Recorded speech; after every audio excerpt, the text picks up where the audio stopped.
En el hipódromo de Constantinopla, una niña de 10 años yace inmóvil sobre la arena dorada. Su cuerpo tiembla bajo el peso de los granos que han esparcido sobre ella. Los gansos se acercan con el cuello extendido y 80.000 espectadores contienen el aliento. No por compasión, sino por expectativa. Sus ojos no derraman lágrimas, porque ya ha aprendido a contenerlas.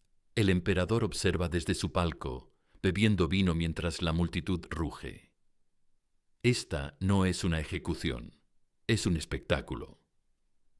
Y la niña que está ahí tendida, con la mirada perdida en el cielo de mármol, un día regresará a esta misma arena con 30.000 derrotados a sus pies. Su nombre era Teodora. Desde pequeña supo que su destino no le pertenecía. En esa arena donde hoy la devoran las miradas, un día ordenaría la represión más sangrienta de la historia bizantina. Porque hay relatos que no empiezan con coronas, sino con cicatrices. Y hay venganzas que no se escriben con tinta, sino con sangre. Para entender cómo llegó hasta ahí, hay que volver atrás, a cuando todavía creía que el mundo tenía piedad para las niñas pobres de Constantinopla. Antes de que descubriera que su propio ser sería el precio, la moneda y, finalmente, el arma con la que conquistaría un imperio. Teodora nació hacia el año 500, cuando el Imperio Romano de Oriente brillaba con todo su esplendor decadente. Su padre, Acasio, era guardián de osos del hipódromo de Constantinopla. No un trabajo noble, pero sí estable. En una ciudad donde las facciones de los azules y los verdes controlaban tanto las carreras como la política, tener empleo significaba supervivencia. La familia vivía en una habitación estrecha cerca de la arena. Teodora era la segunda de 3 hermanas, Comitona, Anastasia y ella. Su madre, cuyo nombre la historia prefirió olvidar, cuidaba de las niñas mientras Acacio alimentaba a las bestias que entretenían a la multitud. Era una vida pobre, pero predecible, hasta que Acacio murió. Los historiadores no registran la causa de su muerte, pero sí sus consecuencias. Sin el sustento paterno, la familia se hundió en la miseria más absoluta. La madre hizo lo que hacían las mujeres desesperadas en Constantinopla. Buscó la protección de los poderosos. Se dirigió a los verdes, la facción que había empleado a su esposo, pero estos ya habían dado el puesto a otro hombre. La rechazaron. Entonces, con una mezcla de astucia y desesperación, decidió jugar otra carta.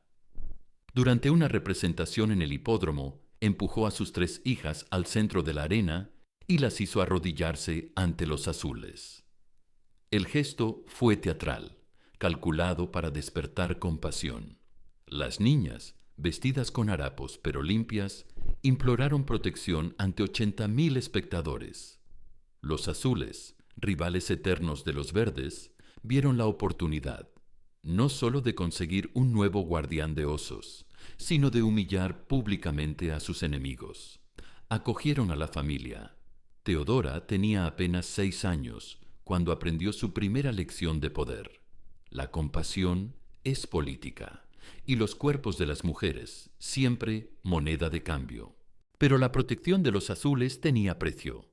La madre trabajaba en los establos, pero el salario no bastaba para 4 bocas. Las hermanas mayores, Comitona y Teodora, fueron enviadas a trabajar en el teatro, no como actrices consagradas, sino como ayudantes y sirvientas. En el Imperio bizantino del siglo VI, el teatro no era entretenimiento respetable. Los actores y actrices eran vistos como figuras marginales. Las leyes les prohibían casarse con ciudadanos de clase alta, y su reputación quedaba para siempre marcada. Pero para una familia hambrienta, la reputación era un lujo imposible. Comitona, la mayor, comenzó como ayudante de vestuario. Teodora, aún demasiado pequeña para tener un papel definido, la acompañaba. Allí, entre bambalinas perfumadas con incienso barato y sudor, aprendió a observar. A los hombres ricos que acudían buscando favores ocultos, a las mujeres que sonreían mientras fingían aceptar lo inevitable. A la distancia entre la máscara pública y la verdad íntima. Ya no era la niña que había pedido limosna en el hipódromo. Era una estudiante involuntaria de la naturaleza humana. A los 9 años, Teodora hizo su debut en el escenario, no como protagonista, sino como parte de los espectáculos más humillantes que Bizancio ofrecía a sus ciudadanos. Su hermana Comitona había ganado notoriedad con danzas provocativas, y la multitud pedía más juventud, más inocencia, más vulnerabilidad. Teodora se convirtió en la respuesta. Su especialidad era un número inspirado en el mito griego de Leda y el cisne. Pero en la versión bizantina, la figura del cisne era representada de manera burlesca con gansos domesticados. El ritual era siempre el mismo. Teodora aparecía vestida con un peplo blanco que representaba la pureza. Lentamente, al ritmo de flautas y tambores, iba despojándose de su papel de niña hasta recostarse en el suelo, donde los cuidadores liberaban a las aves. Habían esparcido granos de cebada sobre ella. Los gansos, entrenados para este propósito, picoteaban la cebada mientras la multitud rugía. El simbolismo era evidente, la inocencia siendo consumida como espectáculo público. Los espectadores gritaban, arrojaban monedas, se agitaban con la tensión del acto. Y Teodora aprendía a no sentir nada, a convertir su mente en una fortaleza mientras su cuerpo se convertía en escenario del apetito de la multitud. No era solo entretenimiento, era degradación sistemática, disfrazada de diversión popular. Pero Teodora no se quebró, se endureció. Durante años, el hipódromo fue su escuela y su tormento. Allí descubrió que el poder no respeta la inocencia, sino que la desgasta, que los hombres más nobles de Constantinopla podían gozar del dolor ajeno y luego regresar a sus hogares como si nada. Aprendió también a leer los deseos y las pasiones como quien interpreta mapas, cada mirada, cada gesto, cada respiración entrecortada. Los poderosos pensaban que compraban momentos de compañía, pero en realidad estaban mostrándole sus debilidades. A los 14 años, Teodora ya no era solo una víctima de las circunstancias. Era una superviviente que había memorizado las fragilidades de quienes la rodeaban. Su fama creció. Ya no solo aparecía en el hipódromo, sino también en banquetes privados de patricios. Había creado un repertorio que combinaba humor, ingenio y una inteligencia afilada que sorprendía a sus anfitriones. Podía conversar sobre filosofía, política y teología mientras desplegaba sus artes escénicas. Los nobles bizantinos la solicitaban no solo por su gracia, sino también por su mente. Era una mujer capaz de citar a Aristóteles en medio de un banquete, y eso la convertía en un lujo exótico. Pero cada encuentro le enseñaba algo nuevo sobre el funcionamiento del poder, sus secretos, sus miedos, sus ambiciones, sus traiciones. Teodora acumulaba información como otros acumulan oro.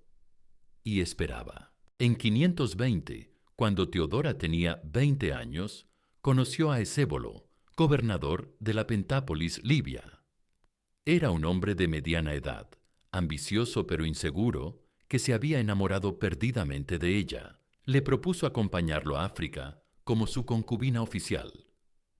Para Teodora, que llevaba 14 años vendiendo su cuerpo en Constantinopla, la oferta sonaba a liberación. Aceptó. Pero la realidad del exilio fue diferente a sus expectativas. Ecébolo resultó ser un hombre violento y celoso, que alternaba entre la adoración enfermiza y la brutalidad. La trataba como a una mascota preciosa, la vestía con sedas, la colmaba de joyas, pero también la golpeaba cuando sospechaba infidelidades imaginarias. Teodora soportó 2 años de esta vida, acumulando riquezas, pero perdiendo libertad, hasta que decidió que prefería ser libre y pobre a rica y prisionera. Una noche, mientras Ecébolo dormía borracho, robó todo el oro que pudo cargar y huyó al desierto. Fue la decisión más arriesgada de su vida. Una mujer sola, cargando riquezas, en territorio hostil. Los beduinos la encontraron 3 días después, deshidratada y delirando bajo el sol africano. Podían haberla matado, violado o vendido como esclava. Pero algo en su mirada los detuvo. Teodora había cruzado una frontera invisible. Ya no era una víctima que esperaba clemencia. Era una depredadora que había olido sangre. Los beduinos la escoltaron hasta Alejandría, donde embarcó de vuelta a Constantinopla. Pero la mujer que regresó en 522 no era la misma que había partido 2 años antes. Había aprendido que la supervivencia no dependía de la esperanza, sino de la voluntad, que el poder no se mendigaba, se tomaba, y que la venganza, cuando se sirve fría, sabe mejor. A su vuelta a Constantinopla, Teodora cambió de estrategia. Ya no se exhibiría en espectáculos públicos ni se vendería por monedas. Si iba a prostituir su cuerpo, sería por objetivos más ambiciosos. Estableció una casa discreta pero lujosa en el barrio de la Teukma, cerca del Gran Palacio. Sus clientes ya no eran comerciantes ricos o funcionarios menores. Eran senadores, generales, cortesanos de alto rango, hombres que tomaban decisiones que afectaban al destino del imperio. Pero Teodora ya no solo vendía sexo, vendía información, influencia, conexiones. Se había convertido en el centro de una red de intrigas que se extendía por toda la capital. Su reputación llegó a oídos del sobrino del emperador, Justiniano, un hombre de 40 años, soltero, inteligente, pero socialmente torpe. Era el heredero designado de su tío Justino I, pero carecía del carisma necesario para gobernar un imperio en ebullición. Teodora estudió a Justiniano como había estudiado a todos sus clientes, y descubrió que era diferente. No buscaba solo placer físico, sino compañía intelectual. Era un hombre poderoso pero profundamente solitario, que había dedicado su vida a los libros y la administración. La seducción fue calculada, pero no falsa. Teodora reconocía en Justiniano algo que ella misma había perdido hacía tiempo: la capacidad de creer en algo más grande que la supervivencia personal. Él soñaba con restaurar el Imperio Romano en toda su gloria. Ella soñaba con venganza. Era una combinación perfecta. En 525, Justiniano anunció su intención de casarse con Teodora. El escándalo fue monumental. La ley romana prohibía explícitamente el matrimonio entre patricios y actrices. La corte se horrorizó ante la perspectiva de que una prostituta del hipódromo se convirtiera en emperatriz. Pero Justiniano estaba decidido. Convenció a su tío Justino de cambiar las leyes. En una serie de decretos sin precedentes, se abolieron las restricciones matrimoniales basadas en el origen social. Las actrices arrepentidas podían casarse con aristócratas. La boda se celebró en 525, en la Catedral de Santa Sofía. Teodora, vestida de púrpura imperial, prometió fidelidad al hombre que había cambiado las leyes de un imperio por amor a ella. Pero mientras pronunciaba los votos, su mente estaba en otro lugar, en el hipódromo de su infancia, en los gritos de 80.000 espectadores, en los gansos hambrientos picoteando su piel, en cada humillación, cada violación, cada noche que había vendido su cuerpo para sobrevivir. Ya no era Teodora la prostituta, era Teodora Augusta, emperatriz de Bizancio, y tenía cuentas pendientes. En 527, Justino I murió y Justiniano ascendió al trono. Teodora se convirtió oficialmente en emperatriz, con poderes casi iguales a los de su marido. Era una situación sin precedentes en la historia romana. Pero el pueblo de Constantinopla no olvidaba su pasado. Los nobles la despreciaban por su origen. Los ciudadanos comunes la odiaban por sus reformas, que muchas veces favorecían a las mujeres y los esclavos a expensas de los hombres libres. La tensión estalló en enero de 532, durante los disturbios de Nica. Lo que comenzó como una protesta por los altos impuestos se convirtió en una rebelión que exigía la abdicación de Justiniano. La multitud se reunió en el hipódromo, el mismo lugar donde Teodora había sido humillada durante su infancia. Gritaban consignas contra el emperador, pero sus ataques más venenosos iban dirigidos a ella. ¡Fuera la prostituta! ¡Muerte a la puta del emperador! ¡Que vuelva a la arena donde pertenece! Justiniano, aterrorizado, consideraba huir de la capital. Sus generales le aconsejaban negociar con los rebeldes. La situación parecía perdida, pero Teodora se negó a huir. En una reunión del Consejo Imperial, se levantó de su trono y pronunció las palabras que definirían su legado. La púrpura imperial es una mortaja hermosa. No habría negociación, no habría clemencia, no habría perdón. Teodora ordenó a los generales Belisario y Mundus que rodearan el hipódromo con sus tropas. 30.000 rebeldes estaban atrapados en el interior, celebrando lo que creían era su victoria. Las puertas se cerraron. Los soldados entraron desde todas las entradas. Lo que siguió fue una carnicería metódica. Los rebeldes, desarmados en su mayoría, fueron masacrados sistemáticamente. Hombres, mujeres, ancianos, niños. Nadie fue perdonado. Las gradas del hipódromo se tiñeron de rojo. Los cuerpos se apilaron hasta la altura de los palcos imperiales. Teodora observó la masacre desde la tribuna imperial, el mismo lugar desde donde el emperador había contemplado su desnudez infantil 25 años antes. Cuando terminó, 30.000 personas habían muerto. La arena dorada de su infancia estaba cubierta de cadáveres. Era su venganza perfecta, simétrica, poética. Con las manos manchadas por la sangre de Nica, Teodora se dedicó a transformar el imperio. Sus reformas legales fueron revolucionarias para su época: prohibición de la prostitución forzada, derechos de propiedad para las mujeres, protección legal para las actrices arrepentidas, castigos severos para la violación. Irónicamente, las leyes más progresistas de la historia bizantina fueron escritas por una mujer que había ordenado el asesinato de 30.000 personas. Teodora también se dedicó metódicamente a eliminar a sus enemigos políticos. Juan el Capadocio, que había conspirado contra ella, fue destituido, torturado y exiliado. La emperatriz Eufemia, viuda de Justino I, fue envenenada durante un banquete. Los patricios que habían criticado su matrimonio sufrieron confiscaciones, destierros o muertes misteriosas. No era una emperatriz que perdonaba, era una superviviente que había aprendido que la clemencia es debilidad. Durante 20 años, Teodora gobernó Bizancio con puño de hierro forrado en seda púrpura. El imperio alcanzó su máxima extensión bajo Justiniano, pero fue Teodora quien lo mantuvo unido a través del terror y la astucia.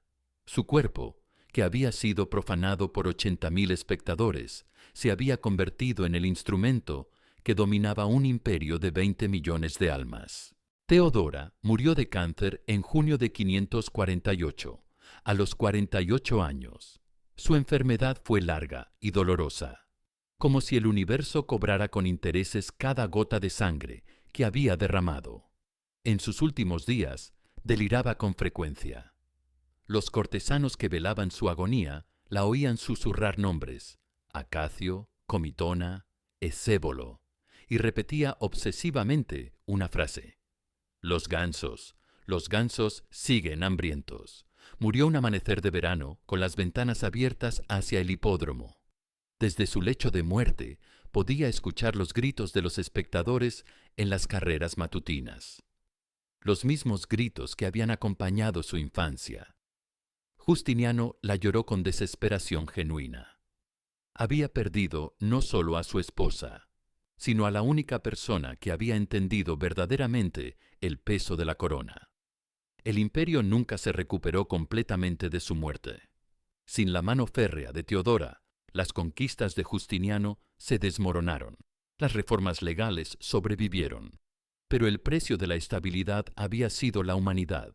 Siglos después, los historiadores debatirían el legado de Teodora. Para algunos, fue una reformadora visionaria que adelantó los derechos de las mujeres en 1000 años. Para otros, fue una tirana sanguinaria que usó el poder para venganzas personales. Ambos tenían razón. Teodora no fue ni santa ni demonio. Fue la creación perfecta de un sistema que devoraba a sus niños, y luego se sorprendía cuando esos niños crecían convertidos en monstruos. Su cuerpo, que había sido moneda en el hipódromo, se convirtió en el instrumento de transformación de un imperio.